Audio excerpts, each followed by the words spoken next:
Hello, my name is Bryan Anderson with NOW CFO. Business development is my role. I'm here today with Nate Sorensen. He's a managing partner with the Utah market here at NOW CFO. And today we just want to go through kind of some common questions that we hear from business owners that we come in contact with, and then share a little bit more about our solutions, our model, and how we help them with what we do. Thanks for that intro, Bryan. One of the things that I want to make sure we talk about is the difference between having a tax CPA and an operational accountant. Do you want to take a second to talk about that? Yeah, absolutely. You know, so many people don't know this. So first of all, we're not CPAs. We don't do tax. We don't do audit. We can help get it ready for audit or tax, or if you've had a bad audit, we can help with that. But there's really a benefit in having both layers. We actually work very well in coordination with a CPA firm. If you don't have a CPA firm that files, you file yourself, that's okay too. You've just got a bookkeeper in-house. We can work with that. The difference is in operational accounting, we actually go in and especially our controllers, you know, those operational experts, years of experience, come in and they take the finances, the numbers, everything that's been input into the books by, you know, your own staff accountant or one of ours, and they actually make sure that it's correct, first of all, audit it, reconcile it, and then they're also going to go in at whatever level you want and create reporting for you. So they can create dashboards, they can create KPIs, which is a key performance indicator. They can create documentation or document your process, SOPs, that sort of thing, to whatever layer that you want. You can say, you know, I understand pretty well, I just want to have the numbers, go through it with me, or yeah, lay it all out for me. Yeah, I think that probably the easiest way to say it is that tax and audit is really about following rules set out by the IRS or other regulatory agencies. Operational accountants help you actually run your business more effectively, make better margins, you know, increase your revenue, those kind of things. And so we specialize in the operational accounting side of things, not the regulatory side of things. We can make sure the regulations are followed as we do those things, of course, because that's part of what we do. But the key to what we do is help you be more successful in running your business. Absolutely. Most CPA firms are not going to have the ability or the time, the experience to go in and say, hey, let's look at your numbers. Let's find out, you know, you've got various services, you've got various products. Do you know the margins on those? We go in and do that. We identify what all your various services are. Where are you being profitable? Where are you not? Maybe the favorite thing. We come across sometimes where it's the favorite thing they love to do. It's the least efficient, it's the least profitable for them, and they just need to maybe make some shifts sometimes. And then like you said, on the CPA side, they're making sure that according to tax code, everything's paid properly. We make sure that when your books are going to be complete and ready, you're going to understand not just that there's a black number at the bottom instead of a red, that there is actually, there's profit. We're going to help you understand how to actually grow that business to be more profitable, and then you just hand it off to your CPA and they just pay it. Maybe we should talk about the different tiers of accounting that we offer, because there are, even within operational accounting, there are multiple tiers of different types of accountants. And you start with, oftentimes it's called a bookkeeper. We use staff accountants on our team because typically that involves a bachelor's degree or more in education, and so it's more of a trained data entry type person. But everybody has to have someone putting data into the system. One way or another, it has to get in. And those people, it's critical that they get that stuff right, because if you're putting bad numbers into the system, no matter what your reports are when you're done, the numbers are bad. So you really have to have a great bookkeeper or staff accountant to put those numbers into the system.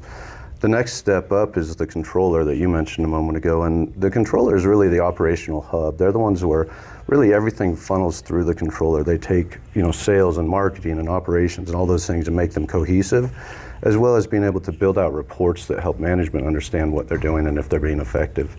And then the kind of the highest tier of all is the CFO, and that's a strategic expert. They don't do a lot of accounting, actually, interestingly enough. They do a lot of strategy, though. And so controllers build these reports that they give to CFOs, who then can read those and know what to do next and mitigate your risk and you know, drive your business towards the goals you're trying to meet.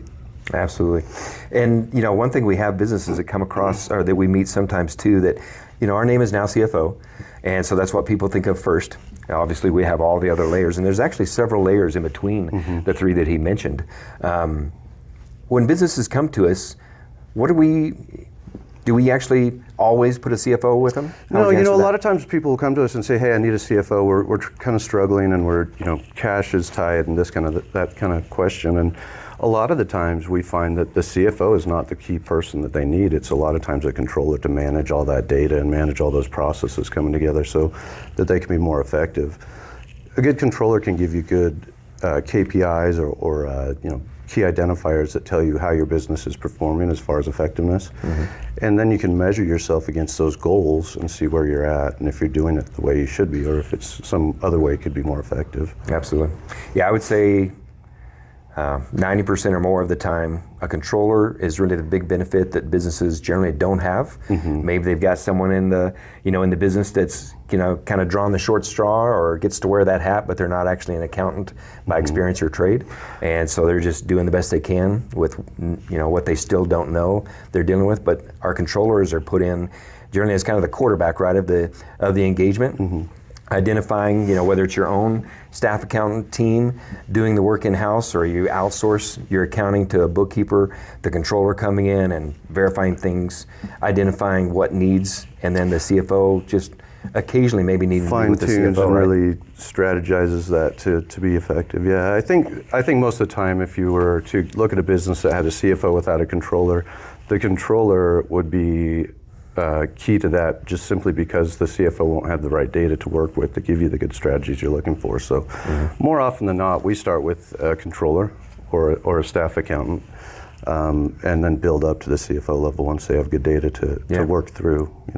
I think you brought up a good point there, that I want to make sure that people understand that you don't have to have all layers, all of our services to operate your business. We're really kind of a cafeteria style, if you will. You have some business we come across that they have a CFO or someone in that seat, and maybe they're an inexperienced CFO. Another story, but we can help mentor that CFO, right? But they actually have an accounting team doing the work, but not a controller. Someone with years of experience as a controller that comes in and really makes sure that everything is accurate, breaking out the dashboards, as I mentioned, or the reporting, where a CFO now can make better decisions with the ownership to really grow that business. The other thing is too, the way that you mentioned we're cafeteria style, and that's really true in so many ways. Because we're truly a fractional group, we do it purely by the hour. We can bring in any level of expert at any time. You're not paying some monthly retainer and hoping you get the value out of it. You literally only pay for the time you use of our people. And so, once your controller comes in and closes your month, you can then turn that over to a CFO for a couple hours and have them strategize, or her strategize with you to build a plan for the next month and see if you can improve the results you get for the month coming. Yeah, our pricing model, it made me think of something. Our account executive the other day in a meeting brought up the idea the client was working with a CPA that they just pay a fee in advance. Maybe they paid for the year's worth, or monthly they're paying for services to be done. And here it was November, and they still hadn't completed last year's taxes. And they were trying to scramble and get them done. I like the fact that you mentioned that we are fractional. We didn't talk about this at the very beginning, but our services are, that we don't have any kind of minimums. We don't have a block of hours that you have to buy and to use. We have no long-term commitments. We're really adaptable and flexible to whatever needs the business has, and even what their budget might be. We were very specifically built from the ground up to be readily available for anyone that needs us, from anything from the pre-revenue startups to the biggest companies out there. We've worked with some of the bigs out there. Oh yeah. We can do it all. They have a full accounting team, but they lose someone unexpectedly. So let's plug and play someone where you try to find that accountant to replace. We can find that accountant for them. Maybe they've got, we can talk more later about end of year projects. Their staff is overworked, or they've got so many projects they don't know where to start.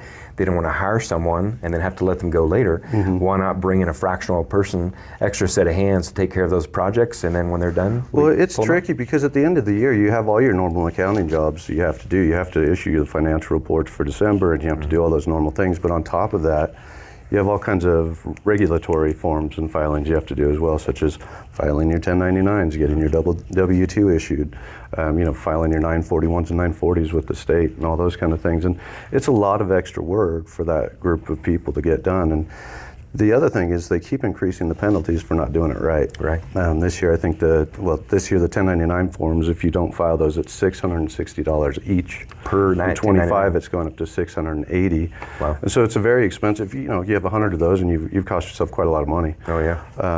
We do those regularly, and our team is very effective and efficient at getting those done. And so while that might be a huge chore for someone that rarely does them, our team having the expertise and just having done it so many times, they can do it very quickly and easily for you. Absolutely.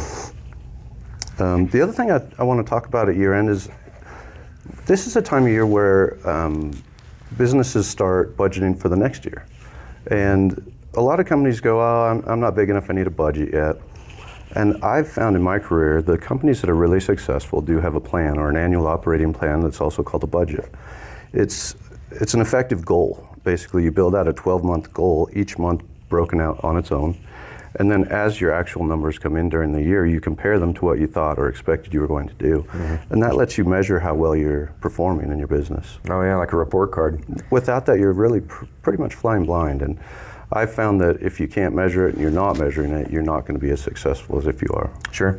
It's another one of those ways that if you're comparing yourself and identify, okay, I did really well, mm-hmm. Or I didn't do well, why was that? Mm-hmm. And the budget's going to actually help you go in, by line and identify, well, we did well because mm-hmm. of this, or we didn't do well, so let's change our focus. If you beat your revenue goal, for example, in January, but you don't know why, it's really hard to create that again in February. But Right. if you can look at that variance and say, what happened here? What did we do that made us beat what we expected to do?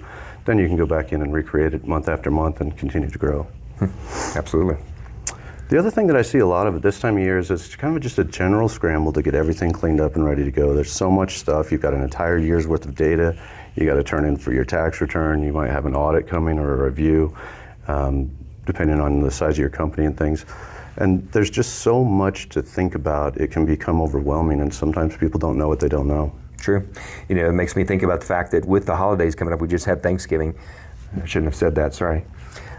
With holidays coming up, you've got business owners saying, hey, I've got time off, I want to take time off, my team has time off, we can't start anything new until January. Well, we have a team too that we want them to have time off, and they do get time off. We don't hold them back from that. But we have the ability to add more personnel in there, to drop additional people in to get work done when they're going to have a gap. A consultant is a really special kind of accountant because they are used to dropping into the fire and putting it out really quickly and efficiently. And so you may think, I don't have time to bring this person in and train them up on my systems and my accounting stuff that we're doing and the way our business runs.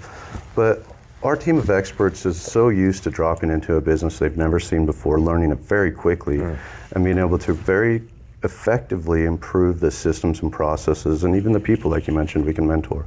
Very true. Yeah, we had an experience not that long ago, or came in contact with a client out of state, actually, that due to some various changes, they were going to lose their entire accounting team in just a couple of weeks' time. Mm-hmm. And by the time we got in to start trying to download, most of the team was gone.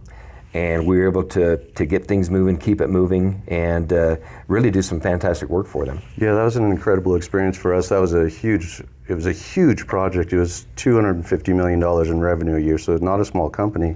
And their entire department walked out. We were able to drop right in and get it all cleaned up and moving again for them. Yeah, exactly. I love the fact that our model can parachute in if we've got an issue. If they've got someone in place that we need to download and have the ability to learn from them, that's fantastic. But as you mentioned, consultants, especially ours, are really good at jumping in, having nothing to start with, and get it up to speed and where it needs to be quickly. No one ever calls us when it's working right. Yeah, exactly. But why do they call you? Because of Bryan. What's that? Oh, let's see. Why do they Who call you? is your perfect client? When does somebody need to come to you, and then? Okay, I have one thought. Let me take this and see what you think. So Nate, one of the questions that I've heard before is, who is a good client for us? Mm-hmm. And honestly, I've told people before, my answer is anyone. Mm-hmm. When it comes to accounting, every business has to do accounting. Whether we have someone that's still using a shoebox for the receipts, maybe a spreadsheet where they keep track of some things, or they just look at their bank statement and it's like, oh, I've got money in the bank, I can actually make payroll or something. But honestly, with any business we have a conversation with, there's probably something we can help them do better. Mm-hmm. Maybe not always, maybe we come across someone that honestly, has an ideal team. Out of all the companies I've bumped into my years of consulting, I've never found one company that we weren't able to step in and help. Yeah, absolutely. And so always having another set of eyes, another expert in place will benefit the business. So Bryan, there's probably a lot of people out there wondering, how do we get a hold of these guys to get some help? Sure, it's really easy. We've got a website you can go to, nowcfo.com/Utah, or my phone number, 801-529-3926. We'd love to help. Absolutely.